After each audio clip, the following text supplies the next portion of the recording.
ಸ್ನೇಹಿತರೆ ನಮಸ್ಕಾರ. RN5 news ಚಾನಲ್ಗೆ ಸ್ವಾಗತ. ಗುರುಮಠಕಲ್ ಪಟ್ಟಣದಲ್ಲಿ ನಿಮಗೆಲ್ಲ ತಿಳಿದಾಗೆ ಸತತವಾಗಿ ಸುರಿದ ಮಳೆಗೆ ರೈತರು ತತ್ತರಿಸಿ ಹೋಗಿದ್ದಾರೆ.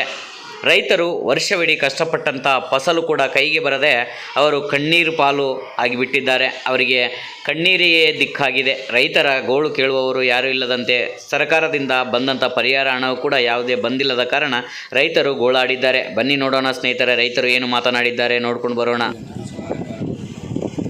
ಮಾಲಿನ್ಯತೆ ಎಲ್ಲ ಮಲ್ಕಿ ಬಂದ ನೋಡ್ರಿ ಸರ್, ಏನಿಲ್ಲ ಮತ್ತು ಏನು ಮಾಡಬೇಕು. ಪ್ರಧಾನ ಕಾರ್ಯದರ್ಶಿ ತಾಲೂಕು. ಈಗ ರೈತರ ಪರಿಸ್ಥಿತಿ ಸದ್ಯದಲ್ಲಿ ಸುಮಾರು 8 ದಿನ ಕಾಲದಲ್ಲಿ ಮಳೆ ಜಾಸ್ತಿಯಾಗಿ ಎಲ್ಲ ಉದ್ದು ಮುಳುಕಿ ಹೊಡೆದಿದೆ. ಇದಕ್ಕೆ ಸನ್ಮಾನ್ಯ ಸಿದ್ದರಾಮಯ್ಯರು ಹಾಗೂ ಕೃಷಿ ಮಂತ್ರಿ ಇವರು ಚಲವಯ್ಯ ಸ್ವಾಮಿಯವರು ನಷ್ಟ ಪರಿಹಾರವನ್ನು ಒದಗಿಸಿಕೊಡಬೇಕು. ರೈತರ ಹಲವಾರು ಕಷ್ಟದಿಂದ ಬೀಜ ತಂದು ರಾಶಿ ಮಾಡೋಕ್ಕೆ, ಬಿತ್ತನೆ ಹಾಕೋಕ್ಕೆ ಸುಮಾರು 10 ರಿಂದ 20 ಸಾವಿರ ರೂಪಾಯಿ ಒಂದು ಎಕರೆಗೆ ಖರ್ಚಾಗುತ್ತೆ. ನಷ್ಟ ಪರಿಹಾರ ಸರ್ಕಾರವು ಒದಗಿಸಿ ಇದನ್ನು ಸೂಕ್ತವಾಗಿ ಕಾನೂನು ಕ್ರಮ ತಗೊಂಡು ಇದನ್ನು ಬೆಳೆನ ಕಡಿಮೆ ರೇಟಾಗಿ ತಗೋತಾರೆ. ಇದೊಂದು ನಷ್ಟ ಆಗುತ್ತೆ ರೈತರಿಗೆ. ಇದನ್ನು ಪರಿಹಾರ ಕೊಡಬೇಕಾಗಿ ಸರ್ಕಾರಕ್ಕೆ ನಾವು ಮನವಿ ಮಾಡ್ತೀವಿ. ఏడాది నుండి తినే పంట మేము వేసుకుని కాసి ఈ ఓన కొట్టి అంతా పంటలన్నీ పాడైపోయినాయి. గవర్నమెంట్ నుండి ఏమైనా అనుకూలం చేయాలని మేము ఇంత తిప్పలు పడుతున్నాము. ఈ చేనుల పోటీ అంతా పంట అంతా పునఃసుమారు పంట అంతా ఈ 6 వర్షాల నుండి అంతా ఇప్పుడు కొట్టుకొని పోయింది. ముందర ఏం చేయాలన్నది మాకు ఏమి ఆధారం లేదు. గవర్నమెంట్ ఒకటి అనుకూలం చేయాలని మాకు దయాదయాలంటే ఏడుతున్నాము.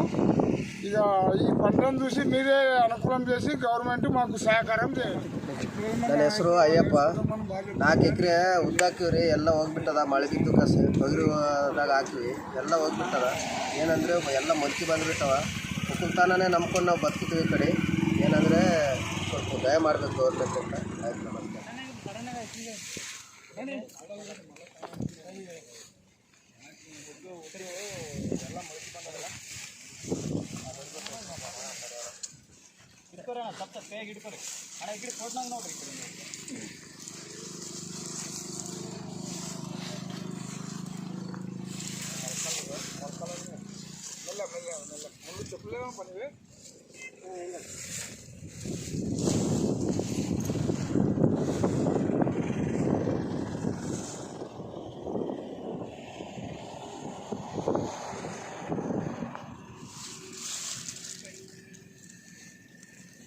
ನಮ್ಮ ಹೆಸರು ಪರ್ವತ ರೆಡ್ಡಿ. ಸತತ 3-4 ದಿನದಿಂದ ಮಳೆಗೆ ಉದ್ದು ಬರೇ ಮೊಳಕೆ ಬಂದುಬಿಟ್ಟಿದ್ದೇವೆ. ಇನ್ನೊಂದು ಏನಂದರೆ, ರೈತರು ಬೇಸಿಗೆನಿಂದ ಹಿಡಿದು ಮಳೆ ಅನ್ನೋದೇ, ಬಿಸಿಲು ಅನ್ನೋದೇ, ಚಳಿ ಅನ್ನೋದೇ ಎಷ್ಟು ದುಡಿತಾರಂದರೆ ಆ ದೇವ್ರಿಗೆ ಬಿಟ್ಟು ಮತ್ತು ಯಾರಿಗೆ ರೈತರು ನೋವು ಗೊತ್ತಿಲ್ಲ. ಇನ್ನೊಂದು ಅಧಿಕಾರಿಗಳಾಗಲಿ ತೆಳಗಿನಿಂದ ಹಿಡಿದು ಎಲ್ಲ ಮ್ಯಾಲಿನ ಥರ ಅಧಿಕಾರಿಗಳು ದಯಮಾಡಿ ನಿಮ್ಮಲ್ಲಿ ಕಳಕಳಿ ವಿನಂತಿ ಏನಂದರೆ, ರೈತರ ಬಗ್ಗೆ ಸ್ವಲ್ಪ ಕಾಳಜಿ ವಹಿಸಿ. ಯಾಕಂದರೆ ನೀವು ಕೆಲವೊಂದು, ನಾನು ಮೀಡಿಯಾದಲ್ಲಿ ಆಗಲಿ ಕೆಲವೊಂದು ಅಧಿಕಾರಿಗಳನ್ನ ನೋಡ್ತಾ ಇರ್ತೀನಿ ನಾನು ಅವಾಗವಾಗ. ಯಾಕಂದರೆ ನೀವು ಕೆಲವೊಂದು ಇವರು ಚಮಚಗಿರಿ ಮಾಡೋದು ಬಿಟ್ಟು ರೈತರ ಬಗ್ಗೆ ಕಾಳಜಿಯನ್ನು ವಹಿಸಿ. ಯಾಕಂದರೆ ನೋಡಿರಿ, ರೈತರು ಎಷ್ಟು ಹಾಳಾಗಿದ್ದಾರೆ ಅಂದರೆ, ಕಣ್ಣಿಗೆ ಬೆಳೆಗೆ ನೋಡಿದರೆ ಕಣ್ಣೀರು ಬಿಟ್ಟು ಮತ್ತೆ ಏನು ಬರಲ್ರಿ ರೈತರಿಗೆ. ಬಟ್ ಹೇಳ್ಕೊಳಕ್ಕೂ ತ್ರಾಸು ಅವರಿಗೆ.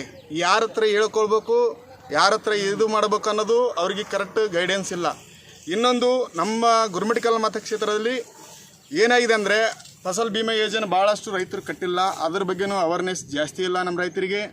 ಇನ್ನೊಂದು, ದಯಮಾಡಿ ಎಲ್ಲ ರೈತರಿಗೆ ಇದಕ್ಕೆ ಪರಿಹಾರವನ್ನು ಸಂಬಂಧಪಟ್ಟ ತೆಳಗಿನ ಅಧಿಕಾರಿಗಳಿಂದ ಹಿಡಿದು, ಒಂದು ಮಿನಿಸ್ಟ್ರಿಯ, ಒಂದು DC ಒಂದು ಅಲ್ಲ, ಒಂದು ತೆಳಗಿನಿಂದ VAನಿಂದ ಹಿಡಿದು ಎಲ್ಲ ಅಧಿಕಾರಿಗಳು ಇದನ್ನು ಶೀಘ್ರ ತನಿಖೆ ನಡೆಸಿ ಯಾವ ರೈತರಿಗೆ ಹಾನಿಯಾಗಿದ್ದಾರೆ ಅದನ್ನು ಪೂರ್ತಿಯಾಗಿ ಪರಿಹಾರ ಒದಗಿಸಿಕೊಡಬೇಕೆಂದು ನಮ್ಮ ರೈತರಿಂದ ಆಗ್ರಹವನ್ನು ಮಾಡುತ್ತಿದ್ದೇನೆ. ಇಲ್ಲದ ಕಾರಣದಲ್ಲಿ ತೀವ್ರವಾಗಿ ಹೋರಾಟವನ್ನು ಮಾಡುತ್ತೇವೆ ಎಂದು ಈ ಮುಖಾಂತರ, ನಿಮ್ಮ ನ್ಯೂಸ್ ಮುಖಾಂತರ, ಎಲ್ಲ ಪ್ರೆಸ್ ರಿಪೋರ್ಟರ್ ಮುಖಾಂತರ ನಿಮ್ಮಲ್ಲಿ ಕಳಕಳಿ ವಿನಂತಿ ಮಾಡ್ಕೊಳ್ತೀನಿ. ನಮ್ಮ ರೈತರಿಗೆ ಆದಷ್ಟು ಇದು ಮಾಡಬೇಕೆಂದು ನಿಮಗೂ ಒಂದು ವಿನಂತಿ ಮಾಡಿಕೊಂಡು ನಾನು ಆಗ್ರಹಿಸುತ್ತಿದ್ದೇನೆ.